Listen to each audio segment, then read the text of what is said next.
Hey guys, and welcome back to my channel. So it is November. This year is going by so fast, and today is time for my monthly wrap-up for the month of October. I do have 5 books over here. I tried to make it through 6, but I only made it through like 5.5, so that's okay. And unfortunately, they're all kind of between 2 and 4 stars. I didn't have a single 5-star read, and my 1 4-star read, I'm kind of debating giving a 3-star read, like, retroactively. Because the more I think about it, the more I'm just like, I don't think it was truly a 4-star read. So it was a rough month, but I have full-length reviews on a lot of these books, not all of them, but yeah, we're gonna chat about them, because this was not the best month of the year for me so far. However, it is November. I do have a Pango bookstore, just total side note, where I sell a lot of my books that I'm trying to, you know, get out of my apartment, because I do live in a small Manhattan apartment. So I usually put them up there for some pretty low, or at least I think fair rates. I'm going to be putting a lot up for November, and I'm definitely going to be discounting some of the ones that have been up there for a while. So just if you're interested in that, my Pango Books is down below, but I'm saying that because it's kind of like my Black Friday. I'm just going to be doing like a bunch of books listed during the month of November, so just be on the lookout for that. Anyhow, without further ado, let's dive into my monthly wrap-up. So first up, I think almost all of these books were new releases for this year. I literally think one was not. I think the rest are all brand new to 2024, so that's pretty cool. And that includes Rachel Harrison's latest novel, So Thirsty, and as you can see right here, it does say a vampire novel. I love Rachel Harrison. She is one of my go-to instant buy authors. I have this weird, I don't want to say love-hate relationship with Rachel Harrison, because I do love reading her books, but I tend to very much hate her main characters and how they function and act, and yet her writing is so fun and easy to read and really connects with me, that even though I don't like a lot of her characters or some of the things that happen in her stories, I still love her as an author. So I was very excited to read So Thirsty. I'm going to read the inside flat. Sloane Parker is dreading her birthday. She doesn't need a reminder she's getting older, or that she's feeling indifferent about her own life. Her husband surprises her with a birthday weekend getaway. Not with him, but with Sloane's longtime best friend, troublemaker extraordinaire, Naomi. Sloane anticipates a weekend of wine tastings and cozy robes and strategic avoidance of issues she'd rather not confront, such as her husband's repeated infidelity. But when they arrive at their rental cottage, it becomes clear Naomi has something else in mind. She wants Sloane to stop letting things happen to her, for Sloane to really live. So Naomi orchestrates a wild night out with a group of mysterious strangers, only for it to take a horrifying turn that changes Sloane's and Naomi's lives literally forever. The friends are forced to come to terms with some pretty eternal consequences in this bloody, seductive novel about how it's never too late to find satisfaction, even though it might taste different than expected. Okay, so I was very pumped on this. I like vampires. I was really interested to see how Rachel Harrison was going to do vampires. Unfortunately, instead of taking the kind of more gruesome vampire angle that I was hoping, these felt very much like Twilight vampires. There is a lot of bending of the rules of how vampires would traditionally act, more into a romantic narrative and farther away from a horror narrative. This book set up a lot of really interesting concepts for world building around these kind of different styles of vampires, and yet never really leaned into it because it was too focused on our main character, Sloane. I will say though, for once, I was kind of on board with our main character. I didn't dislike her at all, nowhere near as much as I've disliked a lot of her Harrison's other main characters. I really enjoyed Naomi. I thought they were a great balance to one another. And I was really interested in knowing kind of more of their backstories before this vampire story began. And I felt like a lot of it was hinted at and then never really followed through with. The same with the backstories for all of our main vampire characters. They seem to be very interesting and have kind of a large background and hundreds of years of life before they got to this point. And we just get little tiny snippets of who these people were before. And instead, again, focus very much on Naomi and Sloane becoming vampires and being introduced to this world, and then this weird whirlwind romance that kind of came out of nowhere and I just didn't really connect with or care that much about. This is kind of how I felt when I was reading Tim Miner's was it Lacuna Point? where I felt like there's a really, really good story in this novel. However, the author is focusing on the wrong aspects to put at the foreground, and making the subplots far more interesting than our main storyline. And so I just kind of kept wishing more things were going to happen and that it would lean more into horror. And instead it just kind of felt like book one in a series that's really just setting a lot of things up. However, it's not. It's just a standalone. And I talk about this way more in depth in my longer review, but the ending of the novel I felt like took a turn for the worst. I felt like there was definitely a way that this novel could have ended in those last couple of pages that would have been bleak and very, very different for the tone set in this novel, but would have really hit home on a lot of factors. But instead, Rachel Harrison kind of opted to go more of, again, the kind of Twilight happy ending. And I just really feel like adding more to what could have been a really dark, ambiguous ending and kind of clarifying everything that happened just didn't work for me. So this was rated as a 4-star read. The more I think about this novel, like, I did enjoy Rachel Harrison's writing, so I think that's where the 4-star came from, but just kind of objectively and retroactively looking at this book, I do feel like it should technically lean more into 3-star range, but I did on Goodreads rate it 4 stars because I did, at the end of the book, feel like, you know what, I've read it very quickly and I did enjoy the process of reading it, so that counts for something. Okay, next up, I have In Excess of Dark by by Red Legault. This is a book that was on also my most anticipated reads of 2024 list. This is by an author I discovered from the Halloween Screams anthology that I've talked about a couple times on my channel. I was very excited to read a longer work from Red Legault because I really, really liked her short story that I read. So I'm going to read the back of this book. What if every terrible thing imagined came true? Every fleeting, nightmarish thought a reality. For grief-stricken Karina, her newfound ability to turn her worst daydreams into palpable truths has sent her into a downward spiral of depression and guilt. Coupled with the appearances of an enigmatic shadow figure and visions of her dead family, she grapples to maintain her sanity while desperately attempting to harness her abilities and reunite with her loved ones. This is a dark, dark, dark book. And I don't think I realized how dark it was going to be until I got about a third of the way through the story. So the title, 1000% accurate. And it's a very, very, very scary, scary concept. It's this idea of what if all of those what if thoughts that you have, those negative, scary, traumatic what if thoughts you had, by thinking them too much, brought them to reality. And that's a very, very, very scary concept, especially for anybody who's ever suffered with anxiety. This is very, very, very dark. And I was kind of on board with it. I liked the writing style. I liked the build-up. I liked our introduction of characters. It did feel very, very slow on the horror to begin with. It really was just kind of this introspective look on a woman kind of questioning where she is in life. Then tragedy strikes. You get this kind of large twist about what's going on. And then it kind of devolves into this extremely darker storyline where I had a very hard time continuing to connect with our main character and then understanding the message of the book at the end. This is a very, very, very short read. It's about 120 pages, so I don't want to talk too much about it just because I don't want to give away what's in it. And I feel like just by talking about the concept of the book, I'm kind of ruining some of the twists that are already in here. But this was a 3-star read for me just because I did appreciate the originality. I did appreciate how much fear this concept put inside of me. I think it was a really dark and really unique way to depict anxiety alongside grief and kind of this like concept of survivor's guilt. I thought it was a really amazing metaphor for all of those things. However, I just felt that the ending kind of didn't know what it wanted to say, and it really wanted to go for this more shocking, disturbing, upsetting angle than it did to actually stick the landing with the message that the rest of the book was pushing.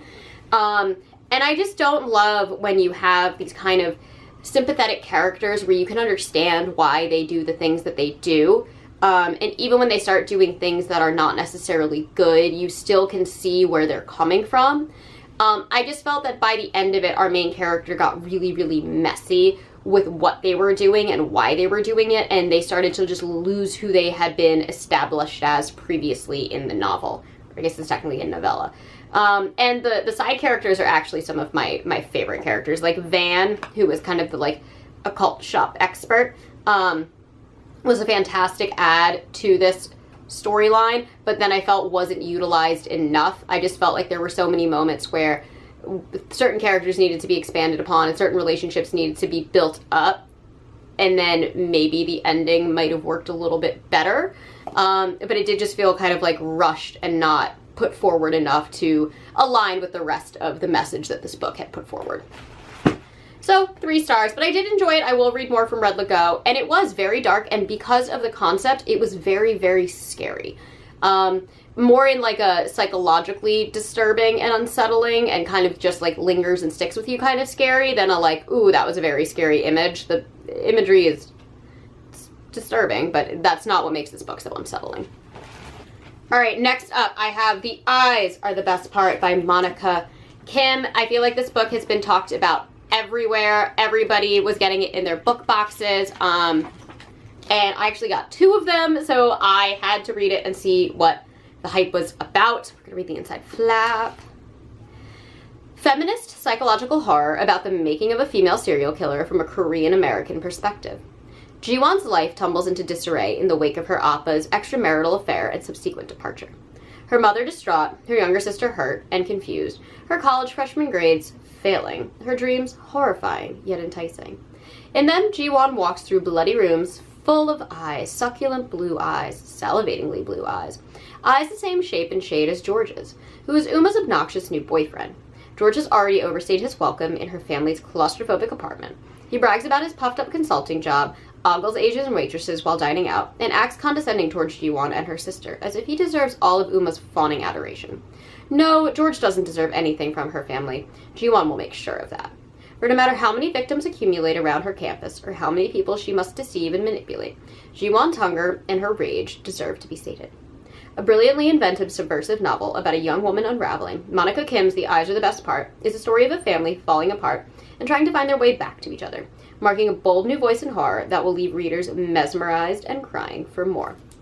Now, I do have a full review on this book, and just because this is the Twisted Retreat version, I do always like to shout out how beautiful their covers are.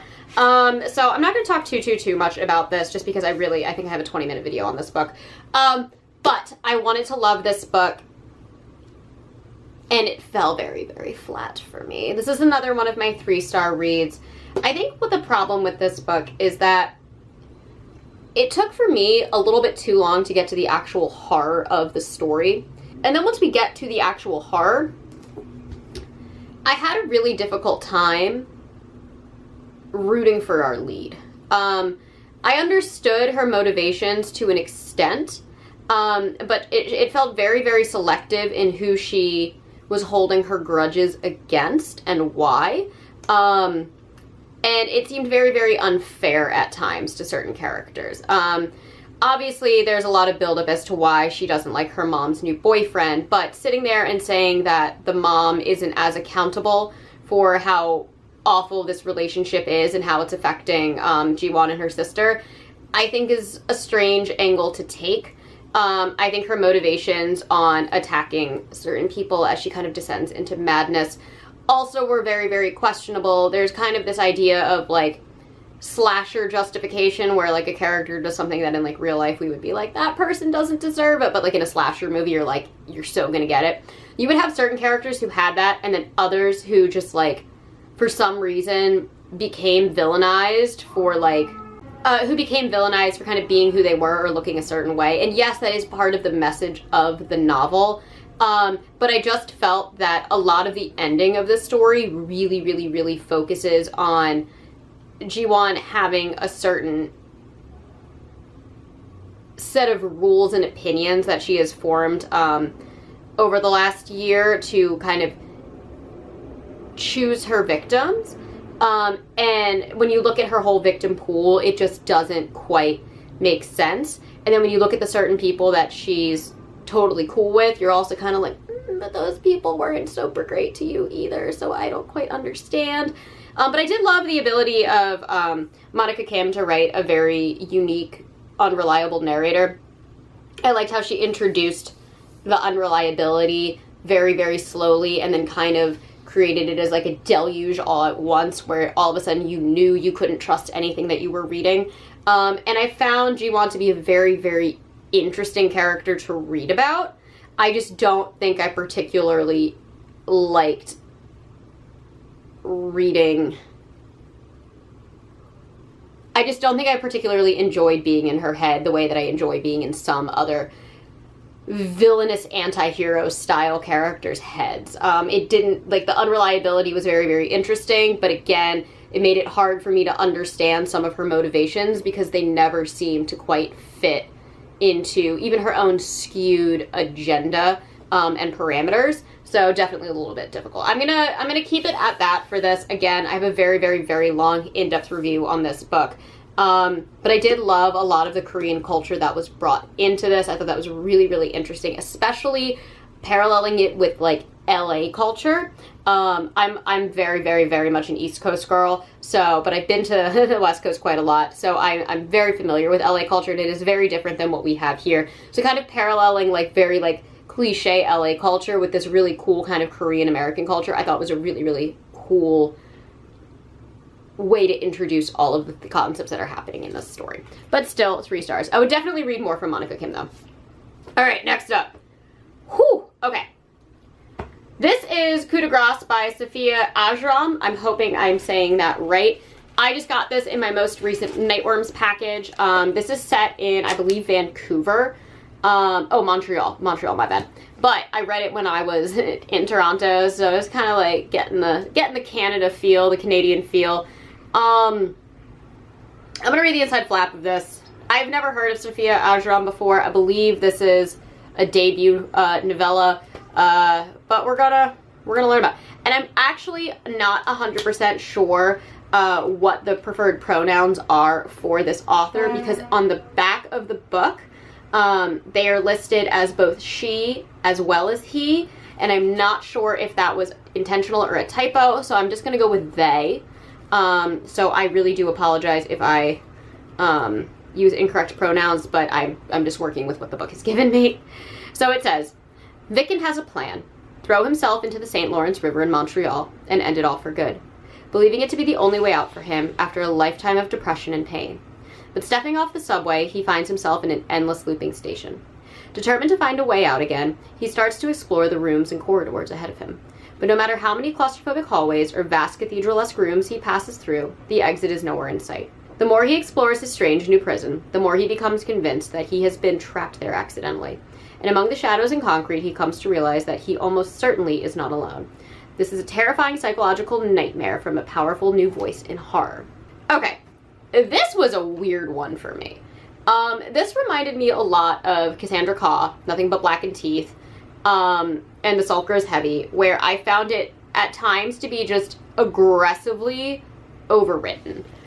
Aggressively overwritten, unbelievably long run-on sentences, just like paragraphs of run-on sentences, a use of very niche vocabulary, which if you ever seen me talk about Cassandra Caw before, they consistently use words that I have to look up because I have never heard of them before, and they aren't just like big words, they are things that refer to like a type of song that was only ever played during like 100 years during the Renaissance period, or a certain type of ecosystem that only exists on like 2% of like the planet. Like, they are very, very, very knowledgeable. They don't ever allow for context clues to help the reader figure out what some of these words are. So I just feel like every time I read a Cassandra Caw novel, I have to pick up a dictionary and like try and understand what's happening. On top of it, everything is extremely overly descriptive. So about half of this novel is written that way, where I was like finding myself like rereading paragraphs to like make sure I understood everything that was happening. And it's very overly written for like kind of bawdy and lewd things. Like this, our main character Vicken is literally on the subway, gets off, hooks up with a random person in the subway bathroom, and then gets back on the subway within like the first like 20 pages of the book. And it's not really explained why, it just happens. but then that moment just consistently comes back into play throughout the story.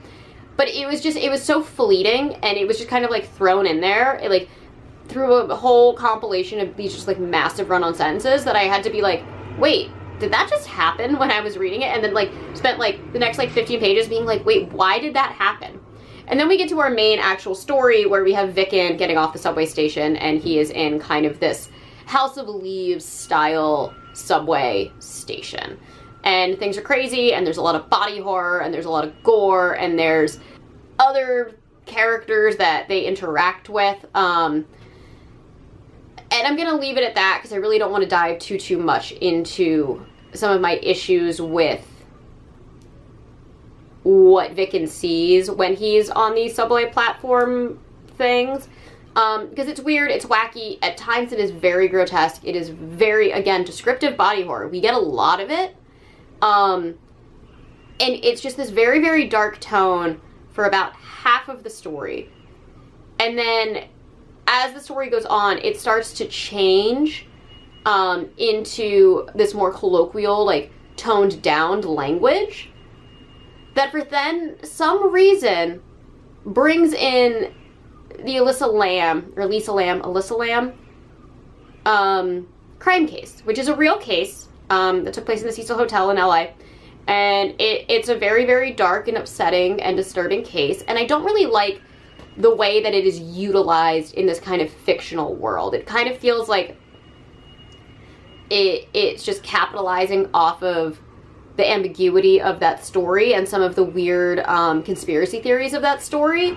And it just kind of rubs me the wrong way how much, at least a quarter of this novel is dependent on drawing parallels to that case without ever bringing up the fact that Alyssa Lamb probably didn't die because she went and played a like child's game that brings you allegedly through an elevator to an alternate dimension where monsters can get you. She probably died because of a mental illness and an issue with the medication she was taking, right? Like, that's kind of what probably happened. And so the fact that, like, this one kind of just, like, completely glosses over that when it's rooted so heavily in, like, suicide and depression, I was like, that's kind of nasty.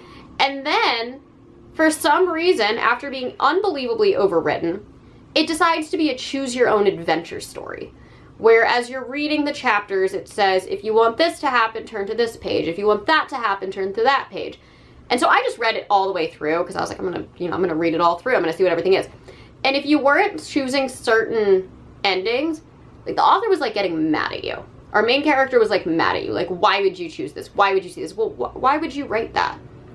But I'm not even sure what the ending was because there was like 19 of them. So this just became a very, very difficult novel for me to get through. 2-star read, thought it was too overwritten, then I thought it exploited a crime case in a way that it shouldn't, and then I just didn't like the indecisiveness of the writer towards the ending, and I was just very unsatisfied with this novel overall, unfortunately. So, I'm sorry, Sophia Ajram.